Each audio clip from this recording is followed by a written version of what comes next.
याद कीजिए, Benjamin Netanyahu ने कहा था जब बरकत हुसैन ओबामा था, I had nightmares for 8 years, मुझे रात को डरावने सपने आते थे। ओबामा ने उसकी इतनी लगा रखी थी, बट आज रिलेशन कहीं और, ट्रंप है नहीं है, कल कुछ चीजें कहीं और जाएंगी। ये पहली चीज हमारे कवर के लिए। अब चलते दूसरे टॉपिक पे, पाक अफगानिस्तान का सीजफायर प्लॉय। अब बोलोगे सुमित भाई इसको प्लॉय क्यों करे? प्लॉय तो है, ड्रामा ही तो है, स्टेज तो है, क्या है ये?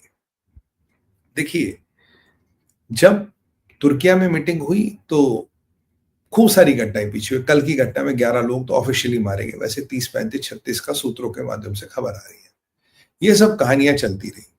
अब मीटिंग जो 2 दिन होनी थी उसको 5 दिन चला। अब आज तुर्किया का एफएफए एक प्रेस विज्ञप्ति निकालता, अपने ट्विटर पर डालता, कहता जी सीज फायर के लिए दोनों पार्टियां मान गई और अब मॉडलिटीज वगैरह वर्कआउट करेंगे और 6 अप्रैल को मिलकर इस पे हम कैसे होगा क्या होगा ये सब चीजें तय करेंगे। तो पहली बात, तो क्या ये सीज फायर हुआ है? ये वही वाली बात है जैसे कतर ने पहले कहा था सीज फायर हो गया, वैसे अब तुर्किया ने कह दिया। क्या कोई ज्वाइंट डिक्लेरेशन साइन हुई है? नहीं हुई है। क्या कोई ज्वाइंट स्टेटमेंट आया है? नहीं आया है। क्या कोई पीसी हुई है? नहीं हुई है। क्या अफगानिस्तान ने टिप्पणी की है? नहीं की है। क्या पाकिस्तान ने टिप्पणी की है? नहीं की है। तो फिर ये ट्रंप वाला स्टाइल, राइट हैंड साइड से लेफ्ट हैंड, ये वाली पीस डील हो गई है, ये तुर्किया ने कहा है। ये जो डील 2 दिन में होनी थी, 5 दिन तक उनको बिठा के रखा। क्यों? कल के एक पेच आ गया था। पेच ये आ गया था कि पाकिस्तान ने बोल दिया साहब ये अमेरिका के साथ हमारा थर्ड पार्टी, मतलब थर्ड कंट्री, यानी कि अमेरिका के साथ हमारा ड्रोन्स वाला एग्रीमेंट है, हम इसको तोड़ नहीं पाएंगे, यानी कि we can not go back on this agreement, और आपको इसी एग्रीमेंट के साथ रहना पड़ेगा। तालिबानियों ने बोला ऐसी तैसी करा, हमें तो चाहिए नहीं। और पर तुर्किया पे प्रेशर पड़ा, क्यों? अमेरिका हो गया एक्सपोज। तो जो अमेरिका की डील, सीक्रेट डील है मुल्ला मुनीर के साथ, वैसे अमेरिका लव्स डिक्टेटर्स। अब वो जॉन करियोको ने कहा था अब डिक्टेटर मुल्ला मुनीर हो या मुल्ला मुशर्रफ हो, तो दोनों को तो अमेरिका लाइक करता ही है ना। देखो गवर्नमेंट से उसका बनती नहीं है। कनाडा पे टेरिफ, भारत पे टेरिफ, और चाइना पे भारत से कम टेरिफ है, कनाडा पे टेरिफ लगा। क्यों? क्योंकि ये डेमोक्रेसीज है, यहाँ से कमीशन नहीं आएगा, कट नहीं आएगा। पर जो ऑटोक्रेसीज है, बादशाही है, वहां से तो सब आ सकता है। इसलिए दे love all this kind of people. Anyway, तो अब अमेरिका का नाम खराब हो गया, तो तालिबान ने कहा भाई अमेरिका के जो तुम्हारे साथ ये डील है, सीज फायर हो ही नहीं सकता। पूरी दुनिया में छप गया जी अमेरिका पाकिस्तान की सीक्रेट डील है। पाकिस्तान में भी पता लग गया, पाकिस्तान के अवाम को भी पता लग गया, इमरान खान, लबीक वबीक सब वालों को पता लग गया। अब यह मामला हो गया खराब, तो करे क्या? तो अब अमेरिका के विदेश मंत्रालय से फोन गया तैयब अर्दोगन को, बोला साम दाम दंड भेद डील करा।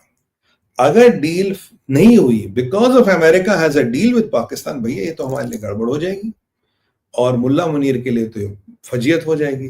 तो तुम डील कराओ, डील अनाउंस करो, हो ना हो कोई बात नहीं, फिर बोल देंगे इसने सीज फायर तोड़ा है, इसने सीज फायर तोड़ा। बट सीज फायर करना जरूरी है और सीज फायर को अनाउंस करना जरूरी है, ताकि कल हम अपनी स्टोरी बनाए और ऐसा ना लगे because of America deal with Pakistan ये सीज फायर नहीं हुई। कहानी ये, तो तुर्किया ने एक वन साइडेड चीज जारी कर दी। और मैं तुर्किया से जरा तैयब अर्दोगन से पूछूंगा, खलीफा साहब अगर सारी डीले वीले हो गई तो 6 नवंबर को क्या टिक्का बोटी मीटिंग होगी वहां पे? क्या मतलब वो बिरयानी मीटिंग बुला रहे हो? अगर सीज फायर हो गया, बात खत्म हो गई। वैसे किसी ने साइन नहीं किया आजकल। बाय द वे, मैंने एक विचित्र घटना देखी, जो सीज फायर साइन सिर्फ हुआ था आपका पीछे मलेशिया में, जब ये थाईलैंड और लाओस ने जो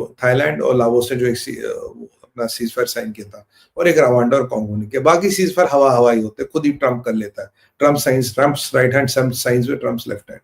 तो अब सीज फायर तो यहाँ भी साइन नहीं हुआ। तो भैया अगर सब कुछ हुआ तो 6 तारीख को क्या टिक्का बोटी मीटिंग है, बिरयानी कॉन्फ्रेंस है क्या? तो काहे को बुला रहे 6 तारीख को? अभी दुनिया को एक फेज देना था, भैया सीज फायर हो गया, जबकि कुछ नहीं हुआ है, कहानी वही चलेगी। तहरीक तालिबान ने इसको रिजेक्ट कर दिया, हम ऐसा कोई सीज फायर नहीं मानते। अफगानी तालिबान की भी प्रतिक्रिया नहीं, बॉर्डर टाइट है और अफगानी तो आजकल मजा ले रहे। भारत ने ऐसी एक्सरसाइज कर दी, ऐसा ठोकरा है सर क्रीक में कि पाकिस्तानियों की फट फट के वाट लग रही है, उनकी हालत खराब हो रही है। मजा आ रहा है, हमें तो आनंद आ रहा है। अब चलते हैं आगे। देखिए, अब इसमें आप लगते चलो यार ऊपर ये अमेरिका का गेम चल गया, कहानी खत्म हो गई। यहां कहानी में बड़ा जबरदस्त ट्विस्ट आता है, और ट्विस्ट आता है, एक कैरेक्टर कहानी में आता है, सिराजुद्दीन हक्कानी। अभी सिराजुद्दीन हक्कानी कौन है? सिराजुद्दीन हक्कानी है, आप जानते हैं कि वहां तालिबान में 2 फैक्शन है, एक हक्कानी, एक कंधारी और बाकी छोटे-मोटे कुछ जिहादी इधर-उधर के। अब ये जो सिराजुद्दीन हक्कानी है, जो हक्कानी नेटवर्क को चलाता है, बहुत बड़ा जिहादी संगठन है ये।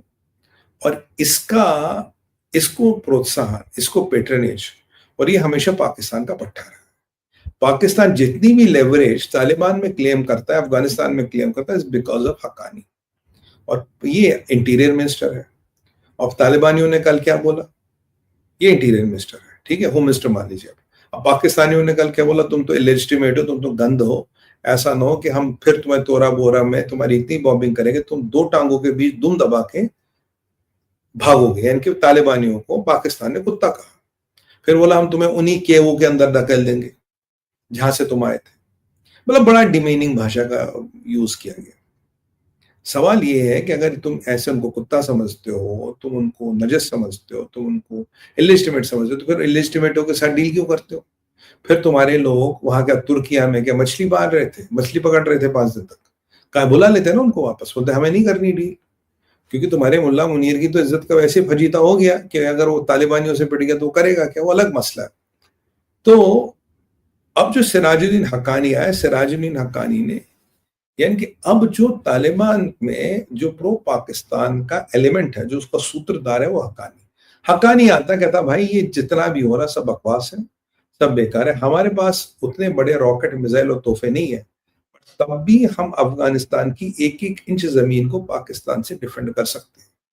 भारत ने कहा we fully respect territorial integrity and sovereignty of Afghanistan, और कहा हम पाकिस्तानियों को वार्निंग देता हूं कि चाहे हथियार हमारे पास हो ना हो, पर हम पाकिस्तान की ईंट से ईंट बजा देंगे, पाकिस्तान के लीडरों को पाकिस्तान से भगा देंगे। पाकिस्तान को आज धमकी दे रहा है सिराजुद्दीन हक्कानी, जो हक्कानी नेटवर्क पाकिस्तान और आईएसआई का पट्टा था। अब बोलोगे सुमित भाई हक्कानी का चेंज ऑफ हार्ट क्यों हुआ? चेंज ऑफ हार्ट तो उसी दिन हुआ था जिस दिन हामिद मीर को उस मुल्ला मुनी ने जेल में डाला था, क्योंकि हक्कानियों के संबंध में होता था आईएसआई, और आईएसआई का तब का हेड था हामिद मीर। हामिद मीर इनके संपर्क में था, इन्होंने कई बार बोला इसको हामिद मीर को छोड़ दो, ये माने नहीं। अब जो पीछे ख्वाजा ने बकवास की, वैसे ख्वाजा मेरे ख्वाजा, तुम्हारा कभी भी बुलावा आ जा, तुम्हारा कभी भी मामला खराब हो सकता है, ठीक है, अच्छा। तो अब ये जो हक्कानी का स्टेटमेंट आया और पाकिस्तान को खूब लताड़ा धमकाया, और इन्होंने मुत्तवी साहब को क्या बोला? इन्होंने मुत्तवी साहब को बोला हिंदुस्तानियों का मतलब कुत्ता टाइप बोलते हैं भाई, काफिरों के इशारों पे नाचने वाला, ये सब। तो यहां भी अफगान तालिबान में काफी रेजिमेंट थी, तहरीके तालिबान में रेजिमेंट थी। देखो पठान अपनी बात का तो पक्का है, अब ये सुन्नी मुसलमान है, पंजाबी, इनकी तो कुछ भी, इनका तो धर्म ही मानी नहीं, ये तो इन्होंने देश को बेच दिया, माँ को बेचने वाले गद्दार है, ये दलाल है, इनका क्या भरोसा? तो कहीं ना कहीं एक ये रस्सा कशी वाली परिस्थिति बन रही है। ये सब ट्रंप के कहने पे हुआ। ट्रंप को एक फेस चाहिए था, जैसे कल ट्रंप ने एक फर्जीवाड़े की मीटिंग कर ली चाइना का 10%